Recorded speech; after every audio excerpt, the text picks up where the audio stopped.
Hey Real 101 and others. This second video I want to talk about women letting themselves go after marriage, because it's a topic of conversation that's been going on in the group for a while, and one of the curators, Sammy Veal, picked it because I'm a feminist, so my view tends to be very woman heavy in the topic of conversation. I'm also not married, so I can't really, there's not a whole lot I can speak on when it comes to marriage because I'm not married. But I can speak on being a woman, and I can speak on partnership, and I can speak on intimacy, and I can speak on truly caring about other people. So that's how I'm going to attack this video and try to be non-biased. And I've heard a lot of both sides, so I'm going to try and really touch on this in a way that I think is palatable for everyone. Okay. Palatable. Yes. I was like, palatable or palpable? I think it's palatable. Vocabulary, right? So the conversation is, what do you do? How do you attack a situation where you've been married maybe past 5 years, and the woman has maybe had some children and she works, and then also the self-care part of her life goes out the window? What do you do? Because men find themselves not sexually attracted to their wives anymore. That's a huge part of marriage. But then the women also feel like maybe the women also feel like they shouldn't have to be worried about that because they have so many things to be worried about. And what do you do? What do you do in that situation? What's the appropriate thing to do?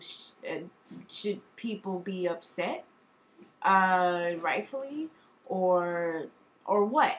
And what happens is in the spectrum, there's this beautiful balance that I think we all wish to be existing in, and then the spectrum goes, and then you have the extremes, and when these conversations happen, what you get are the extremes of the conversation having the discussion, and there's rarely ever any of that beautiful balance and flow.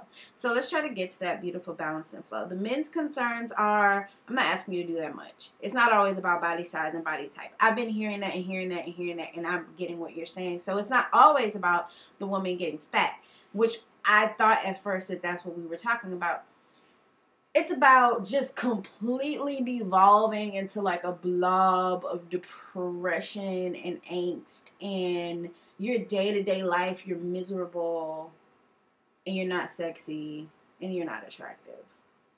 I hear that because I wouldn't want that situation. I wouldn't want to have a husband like that either, you know? Now, the women are like, yeah, but we have kids, we work, we're exhausted, and the fact that us becoming unattractive makes you want to leave just kind of makes you not a great person, and you suck.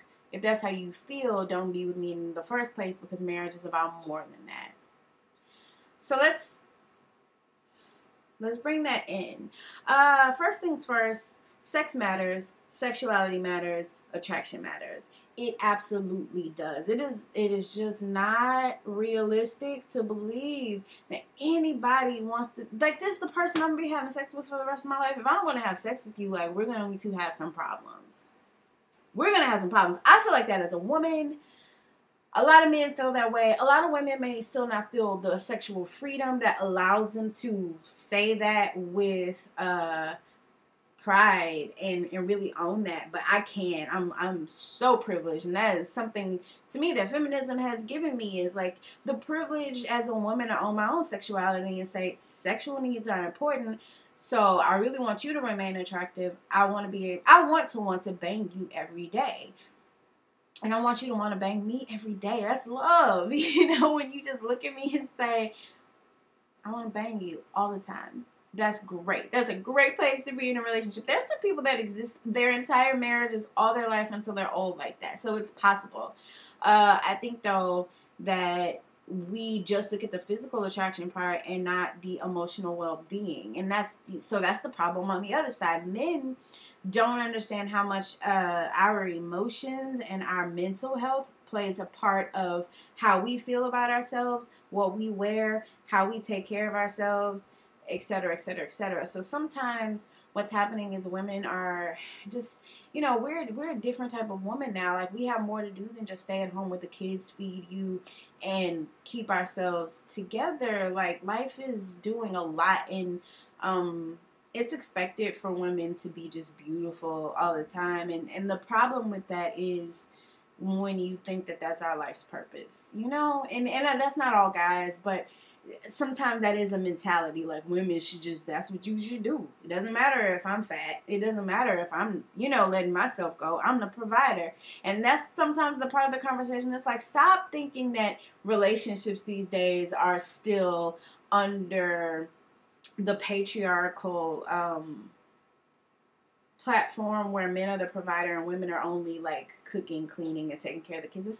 That is not the truth anymore. So let's take that out of the argument. If that is the truth, that's something to discuss. Let me tell you, okay, as independent as I may be, if there is some dude willing to put me up in a house and all I gotta do is like have your babies and cook your dinner, like, I'm probably gonna take advantage of that, because then I can write my books and do all the other stuff that I can just sit here and do YouTube while I'm doing that, and that is great.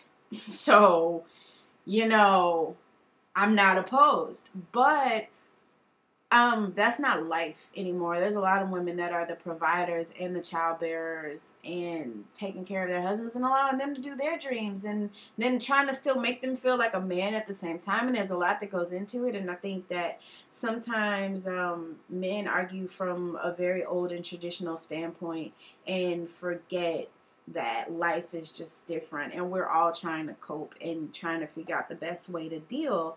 I think the biggest issue with people letting themselves go after marriage is simply depression.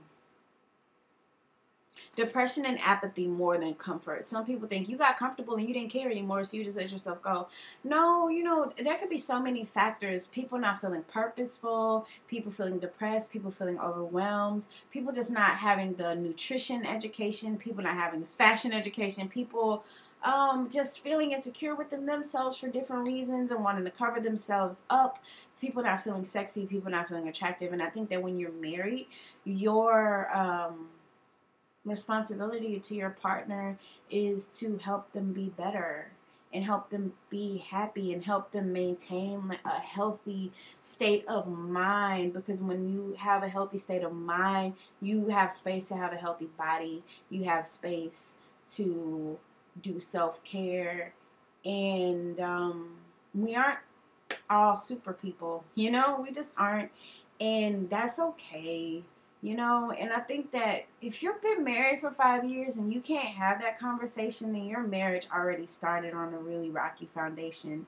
I have friends that I have more blunt conversations than that with, So I feel like if I'm going to be married to somebody, then we don't have to have that conversation 5 years. And we probably already discussed it before we got married. And if I start letting myself go, they have that is the person that's able to say, baby, you got to tighten that up. You know what I mean? Because they know that I don't want to let myself go. So it won't just be for them. They will have permission to lovingly, not just criticize me, but kind of bring something to my attention that I, may not have. And they should do it from a place of love. They should do it from a place of, I know you're not happy when you're at this weight, or I know you're not happy because you're not taking care of yourself. Okay, what can I do? What can we do together? Because this is affecting our sex life, and that's affecting our intimacy, and we really need to work this out. So that's what I think. I think that fix your intimacy and vulnerability issues, and men try to be just a little bit more compassionate, especially if she's the mother of your children. Like, you kind of did something to make her gain a little weight, or you know what I mean? Like, she brought life into this world for you, and I think it's very insensitive for your main concern to be, can she keep it tight, I was on a date some months ago, and the dude kind of had a belly, and we were just whatever, fooling around, whatever.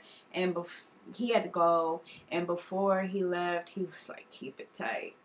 This was last year, actually. This wasn't even this was last year, sometime last year. And I never responded to him again after that. Never. We had a good time, and I never responded to him again because I was like, what a fucking hypocrite. I go to the gym 4 or 5 times a week. I eat right. Yeah, I'm gonna keep this tight. You aren't keeping it tight, so how is that a thing that comes out of your face? How do you feel secure enough in yourself? So, and that lets me know that there's like some patriarchal structure issues there, and I'm not here for that.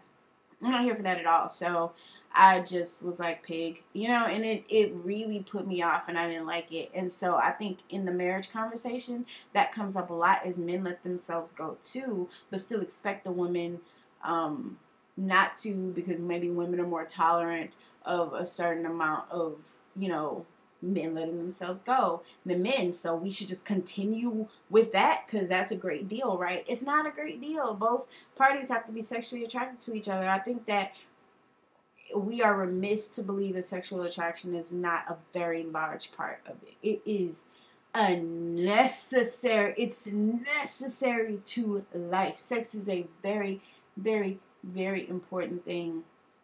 And whether you wait till marriage or whether you start having it before, sex is important, you know? So it's sticky, but if you don't want to have sex with each other, you can't ever think that that relationship is going to stay faithful. People don't want to just stop having sex. So if I'm not having sex with you, I mean, I'm the type of person that will talk to you about it like, are we going to do this or not? Because if not, I need to go find somebody else to have sex with, and we can just have a partnership. And you can find somebody you want to have sex with, I'll go find somebody I want to have sex with, and we'll keep raising these kids and doing this life. But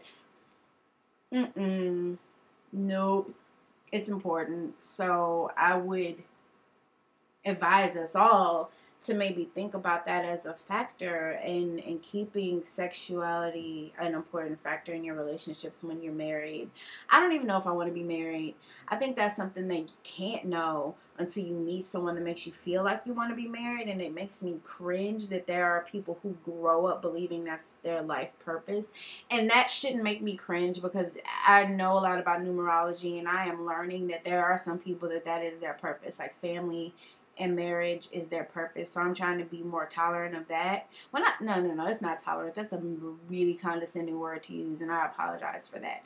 I am trying to reframe my mind around the fact that some people feel that way. I don't, and that's okay. I will want to be married when I'm in a partnership that makes me feel like that's beneficial to my life, because I don't have any religious ties to marriage, and I don't, I was fortunate enough to be raised in a way that didn't make me believe that that's something that I had to do to be able to have sex or to be able to have love, and I feel like I can just love for love, and I can just have sex for sex. So I don't put that much, marriage is like a thing that, you know, it can happen, and if it does happen, wonderful. You know, maybe I have someone to grow old with, maybe not, because they could just die or something too. I'm very realistic about these things, but if I do get married, I think that it would be very important for me to continue to be in a space where self-care is something that I can do, and I would very much hope that I could be in a relationship that would afford me that space and opportunity. I would hope that I was in a relationship where my husband was a very great open communicator, and that he felt comfortable telling me things he was uncomfortable about, and I would listen to them and I would take them, and I hope that I would feel loved enough to take them without insult. And I hope that he would love me enough to hear me say, I'm going through a really hard time right now, this is what I'm struggling with, and then maybe help me out of that hard time versus just criticizing me. Alright guys, this is just at 15 minutes, so I'm gonna cut it off because short attention spans. Yeah, what do you think about the topic now? Like, where are we now in the Real 101 group about the topic, and where are we outside of that topic in life? Like, is that something that you've considered? What do you feel about it? I mean, some people just don't have a problem with it at all. whether you let yourself go or not. Some people are like, yes, marriage, let's get slobby. This is what we did this for. And maybe both parties feel that way. And that's cool too. I think we can't judge other people's situations. Yeah. All right. Bye.